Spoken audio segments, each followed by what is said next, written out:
Friends, Baakiyalakshmi serial next promo என்ன மாதிரியான twist இருக்க போகுதுன்னு பார்க்கலாம். பாக்கியா ராதிகா கிட்ட ரொம்பவே சந்தோஷமா பேசிட்டு இருக்காங்க. ராதிகா பாக்கியாவுக்கு நன்றி சொல்றாங்க. உன்னால மட்டும்தான் என்னுடைய புருஷன் அவர் செஞ்ச தப்பை ரியலைஸ் பண்ணியிருக்காரு. அதுக்கு உனக்கு எப்படி நன்றி சொல்றதுன்னே தெரியல பாக்கியான்னு சொல்லிட்டு பாக்கியாவுக்கு நன்றி பண்றாங்க.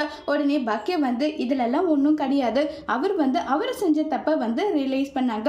இதுல நீங்க எனக்கு நன்றி சொல்றதுக்கெல்லாம் ஒன்றும் கிடையாது. உங்களுடைய லைஃப்ல நீங்க எப்பவுமே ஹாப்பியா சந்தோஷமா இருந்தா எனக்கு அது போதும்னு சொல்லிட்டு பாக்கியா சொல்றாங்க. இதை கேட்டு ராதிகா சந்தோஷப்படுறாங்க. உடனே அங்க ஈஸ்வரி வராங்க. என்ன எல்லாரும் ஒன்று சேர்ந்து என் பையனை என்கிட்ட இருந்து பிரிக்கணும்னு நினைச்சுதான் பாக்கியா நீயும் கூட சேர்ந்திருக்கியான்னு சொல்லி கேட்குறாங்க. அத்தை, எனக்கு அப்படிப்பட்ட அவசியம் எல்லாம் எதுவுமே கிடையாது. நான் அப்படி பண்ணக்கூடிய ஆளும் இல்லைன்றது உங்களுக்கே நல்லா தெரியும். தெரிஞ்சுக்கிட்டு என்ன கேட்டா எப்படி அத்தைன்னு சொல்லிட்டு கேட்குறாங்க. இல்லை பாக்கியா, எனக்கு நல்லாவே தெரியுது நீ இப்படிதான் பண்ண போறன்றது எல்லாம் எனக்கு தெரியும்னு சொல்லிட்டு ரொம்பவே கோபப்பட்டு பேசுறாங்க. இதை கேட்ட பாக்கியா நீங்க தப்பான முடிவு எடுத்ததுனால தானே நான் இப்படிப்பட்ட முடிவு எடுத்து நீங்களே சொல்றீங்க. அப்படி நீங்க எது சொன்னாலும் கேட்காத ஒரு முடிவு நான் எடுத்திருந்தா அப்ப என்ன பண்ணிருப்பீங்க? எனக்கு இனி கோபி கூட வாழ்றதுக்கு எந்த விஷயமும் கிடையாது.